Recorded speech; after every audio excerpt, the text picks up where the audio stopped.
To forget save Wi-Fi network in Samsung Galaxy S23 Ultra, swipe down to the top of the screen and then tap setting icon, tap connection,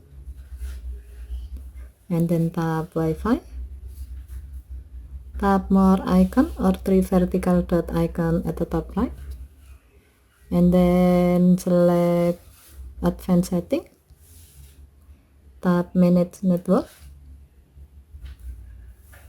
Next, tap a Wi-Fi network you like to forget, and then tap forget icon at the bottom of the screen. The selected Wi-Fi network has been forgotten and removed from your saved Wi-Fi network list. Okay, thank you for watching. Have a nice day.